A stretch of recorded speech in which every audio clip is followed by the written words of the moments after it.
Is Hunter Biden a national security threat?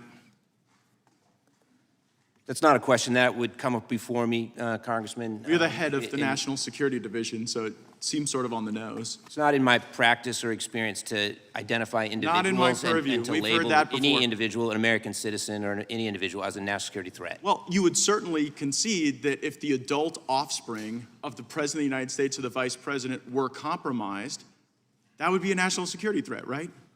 We speak through our filings in court, and we speak through our actions in open court. So I would speak to this. remain Where's the laptop? in that position. Do you know where Hunter Biden's laptop is? Again, I'm not going to talk about any potential ongoing investigation as I sit here. Do you know where it is? I'm not going to talk about any ongoing investigation. You come here and you tell us you follow the facts and the law, but you can't even follow a laptop that you guys have had for 3 years. We follow the facts and the law, and we speak in open court about our cases. But you aren't speaking about this. But you know who is speaking about it? The whistleblowers from the FBI who've gone to Senator Grassley and said that you guys purposefully take any information that is derogatory about Hunter Biden and you go and rat hole it so that you never have to speak about it in any circumstance. But the good news is you're not the only ones with that laptop. So Patrick Ho was convicted of bribing government officials in Africa, and he gave $1 million to Hunter Biden. Are you familiar with that? I'm not going to speak about any ongoing investigation. Is that an ongoing? I can assure is you that an ongoing investigation? I'm not going to speak about any potential ongoing investigation. Don't you see that degrades the country's belief in you guys when you have whistleblowers saying that you're purposefully rat-holing this information, and then you come here and say you won't talk about it? I mean, you know, inside Hunter Biden's multi-million-dollar deals with a Chinese energy company, Washington Post, Matt Vizier, Chinese elite paid $31 million to Hunter and the Bidens, Peter Schweitzer in the New York Post. Hunter Biden's business partner called Joe Biden the big guy in panicked messages. Do you guys call Joe Biden the big guy at the Department of Justice? Like, you got no problem going out and tagging parents at school board meetings as a national security threat, but when all of the facts and all of the law are before you regarding the corruption of Hunter Biden, you don't want to speak to that at all. And it's precisely why you've got folks that are talking to Senator Grassley about it. I'm not going to talk about any ongoing investigation. Well, you know who else is talking? Tony Bobolinsky. Tony Bobolinsky told the world that Joe Biden was cut in on a CCP energy deal that was orchestrated by Hunter Biden. Like, have you guys talked to Tony Bobolinsky? Again, we don't talk about ongoing investigations in settings such as this. Well, is there an ongoing investigation of the annual fund dinner that happened where Joe Biden was Vice President of the United States and Hunter Biden holds his fund's annual dinner at the Chinese embassy?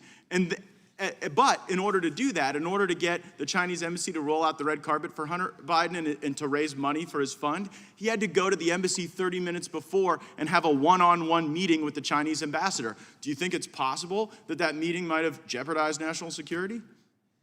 I'm not going to comment about any potential or ongoing investigation. Well, here's the thing. It's pretty easy to see that Hunter Biden is compromised. I think every American knows that's a threat to national security. I think we're watching a crime spree in progress that Hunter Biden is orchestrating. And one has to wonder, what are the Chinese getting for the tens of millions of dollars that they're cutting the Biden family in on? What is the Chinese Communist Party getting as a result of cutting in 10% for the big guy? And I just happened to notice that you guys canceled the China initiative that President Trump put in place where you focus talent on those things. You know, Jim Biden said to Tony Bobolinsky that the reason they're able to get away with this corruption is plausible deniability. And that is precisely the plausible deniability that you are animating and exemplifying today. And you know what? Winter's coming. We're going to be in the majority, and then you're going to have to answer these questions for the country. Prosecutors, you no longer prosecute crimes. We're not in the crime business anymore. In other words, we, the government, almost always, and in fact, I'll take out the almost always Democrats, say, given a choice between a violent criminal and an innocent citizen, we, the Democrats, choose the violent criminal. You may say, surely that is hyperbole. No one would be crazy for someone who meets that description to be the U.S. attorney. Well, let's look at her record. First of all, Ms. Rollins, in February, she was very candid that she came into the job of DA as a crusader. Here's what she said, quote, "If you want to change the criminal legal system, become a prosecutor." Why? She explains why. Because you have, quote, the power to determine charges and what crimes to decline to prosecute. So that's what Ms. Rollins tells you matters about a prosecutor, the power to say, I won't prosecute these crimes. Well, let's look in writing, and I will say this document, it is entitled Appendix C, SCDAO, Declination and Diversion Policy. Boy, what an incredibly boring title, designed to mask a horrific policy. I would encourage anyone, look, if you're watching this at home, and let's assume you have political leanings. You're a Republican, you're a Democrat. If you're a Republican, you're inclined to believe the Republicans on this. If you're a Democrat, you're inclined to believe the Democrats on this. Let me suggest something to you. Go read this document. I'll tweet out this document. Just read it. Read it yourself and then ask who's telling the truth. Because for all the Democrats saying, no, what do you mean she won't prosecute crimes? Let me read from the document she prepared. Charges on the list of 15 should be declined or dismissed pre-arraignment, so even before the proceedings start, without conditions. So we're not going to put any conditions on it. No matter what, just throw it out. We don't want to see these cases. And in fact, the next sentence says the presumption is the charges that fall into this category should always be denied. Always.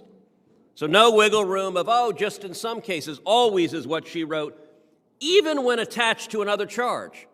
So if you have a multiple criminal, we just throw out these crimes. Basically, this is the prosecutor saying, I'm the legislature.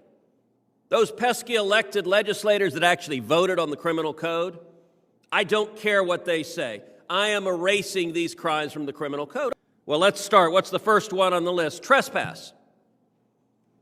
Okay, I want everyone to think about this. And by the way, what's interesting is this is not just in red states. I want the people of Delaware to think about this. The people of Connecticut, the people of Hawaii, the people of California or Georgia. Do you want laws against trespass enforced in your community? Well, according to this individual that the Democrats want to make the top federal prosecutor in the state of Massachusetts, trespass is no longer against the law. Someone comes into your house, onto your property, no biggie, ain't a crime anymore. All right, what else isn't a crime? Shoplifting. You know, all of us have seen the videos, I think exclusively in Democratic cities, of shoplifters brazenly breaking into stores and stealing and running out. And why do they do it? They do it, for example, in San Francisco, because you have a prosecutor there who won't prosecute them. So you know what? Hey, I like stores where the price of everything is zero. That'd be a pretty amazing thing. Not very good for the stores, not very good for the community. But this prosecutor says there is no shoplifting. Now, if you want to steal a bunch of stuff, this is your person. What else? Larceny. Larceny is not a crime. Remember, that she said these should always be declined to be prosecuted. Larceny is on the list. What else is on the list? Disorderly conduct disturbing the police. There are a lot of moms that are not eager to discover that if someone is drunk and screaming and trespassing on their front lawn and urinating and defecating on their front lawn in front of their children and cursing at their kids, that, hey, according to the Democrats, not a crime. That's insane. What else is not a crime under the lawless administration of this supposed district attorney? Driving with a suspended license. Well, listen, that sounds pretty mild. I mean, a suspended license, that's a technical thing, right? What's the most common area typically where people lose their license? For driving drunk. Or do you get your license suspended when you drive drunk? So if driving with a suspended license is not a crime, then apparently it is open season for people who've had their license suspended because they're repeat drunks because they endanger the safety of innocent people, of children. They get in a car and drive, they get pulled over, you don't have a license. Hey, no problem, keep on driving. Let us know when you kill someone when you're drunk next time. What else is not a crime, according to this radical? B&E, which all of us who watch Law and Order knows that stands for breaking and entering. What else won't she prosecute? Wanton or malicious destruction of property. I don't know about you, but wanton and malicious are typically pretty bad. Ain't a crime under her. You know what else is not a crime? Threats. You can make a direct threat. You can threaten innocent people. You can threaten children. You can commit threats. Not a crime. What else is not a crime? Minor in possession of alcohol. Kids apparently drink like crazy guys, party when you got it. What else is not a crime? It's not just alcohol. Okay, you got kids with beer. All right, that's not the first time that's ever happened. Well, marijuana possession of marijuana paraphernalia. Okay, you've got some recreational pot. There's some jurisdictions that have legalized that, understand that. Well, but it's just the users, right? It's the low-level guys. Nope. What's the next one they don't prosecute? Possession with intent to distribute. So if you're a drug dealer, get yourself to Massachusetts. You know, it used to be that you had to pay off a prosecutor and have a corrupt prosecutor on the payroll to get out of jail. Now you've got someone who's just openly saying, drug dealers, come to Massachusetts because we don't prosecute people for possession with intent to distribute. And by the way, you might say, well, it's just marijuana. There are a lot of places that say marijuana is not too bad. Well, what's the next one on the list? Non-marijuana drug possession. So, could be pot. Could be, I haven't studied the details of that crime, but I'm assuming non-marijuana drug possession includes heroin, includes crack, includes cocaine, includes fentanyl, PCP, LSD, all of those. Hey, if you got kids, a lot of us on this committee have kids, I don't know, I would be kind of dismayed by a prosecutor who says if there's a drug dealer in my kid's school with a backpack full of fentanyl selling it to other kids, we're not going to prosecute him. But apparently the Democrats on this committee are not dismayed. And by the way, on the question of do you support cops or not, the last one on this list is really incredibly revealing. Resisting arrest. Police officer goes, confronts someone who's violent. They're violent. They engage with them. They resist arrest. What's the prosecutor say? Man, it really stinks to be you. I'm sorry you chose to be a cop. But it's open season. Apparently, resisting arrest is now the standard way of interacting with the police in Massachusetts. Now, anyone who knows anything about defund means take the money out of, get away their funding. Reallocate means take the money away, get away their funding. And she explains, she elaborates on this. I think we're asking the police to do far too much. I think we can reimagine and reallocate some funding, take money away from the cops. Those are her views, and I'll give you, to have a sense of just how extreme this nominee is, I want to point to Art Acevedo. Senator Cornyn knows Art Acevedo. He used to be the chief of police in Austin. He used to be the chief of police in Houston. He's now in Miami. Art is a Democrat. He is a partisan Democrat. Art is an ambitious partisan Democrat.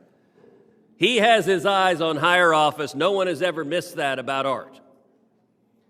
Art is now the president of the Major Cities Chiefs Association. I've had a lot of disagreements with Art Acevedo. Here's what liberal Democrat Art Acevedo says about Rachel Rollins. Quote, people like Ms. Rollins are, quote, going so far that we're putting the criminal and their interest in front of the victim's interest. Madam Chair, Mr. Olsen, are you juicing the numbers?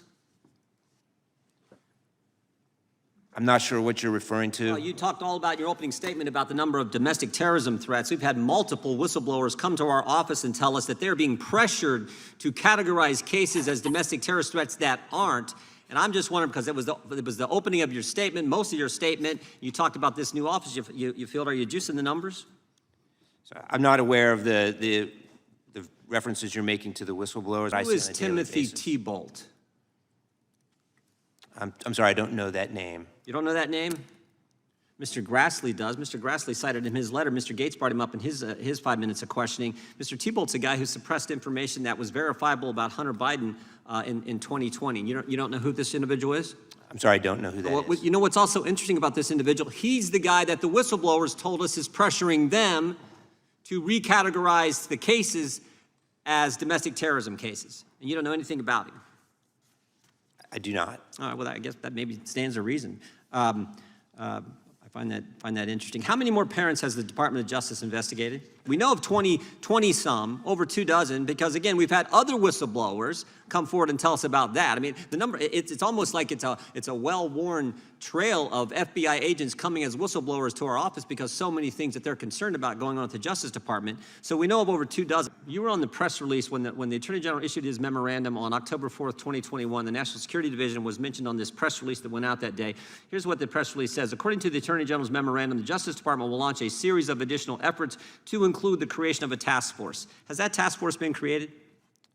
I believe that it has, yes. You believe, or has it? I believe that it has, yes. Who's on it? So a number of components across the Justice Who's on the Department. task force? A number of components are represented on the task force, from the criminal division to the civil division. Well, components don't serve on task force. People do. Who are the people on the task force? A number of representatives of those components serve on the task force. Do you serve on it? I am not a member of the task force. I have not been to any meetings. There are a number of representatives across the department who form that task force. Who from the NSD is on the task force? So I don't have any information about who particularly is on the task force from my This division. was a big press release. This was the biggest story in the news last fall, and the National Security Division is one of the components on the task force, and you've never been to a task force meeting, and you don't know who from your division is? Correct. Are you guys embarrassed about this whole looking into school boards going after moms and dads? Is this an embarrassment? I mean, the National School Board Association has pulled back their letter. They said they apologized for it. They regret that they did it. A bunch of states have pulled out of the organization. So, we've sent you 103 letters, 584 specific requests over the last 9 months. I have a whole stack of them here. Have you collected any of the information we've asked for? Have you collected that information? I'm aware that there have been requests. I don't know the status of the response to those requests. I'm certainly willing to take that We know back the to our status of the Office response. Legislative You've Affairs. basically given us the finger and said we're not gonna give you any. We got two letters with like a half a paragraph on each letter. I just want to know if you've actually collected the information. We know you're not going to give it to us because we've seen that over the last 9 months. Have you collected any of it? I'm not sure what, sir, I'm not sure what you mean by collected any of the information. I'm certainly willing to. 584 specific requests about correspondence, emails, communications between the Justice Department, the White House, the Department of Education. We've asked for that information. I'm just asking, have you even started to collect it? I'm certainly willing to take that question back to our Office of Legislation. Well, I think it's Affairs interesting and you don't see know where the they- answer to it, so it tells me you probably haven't.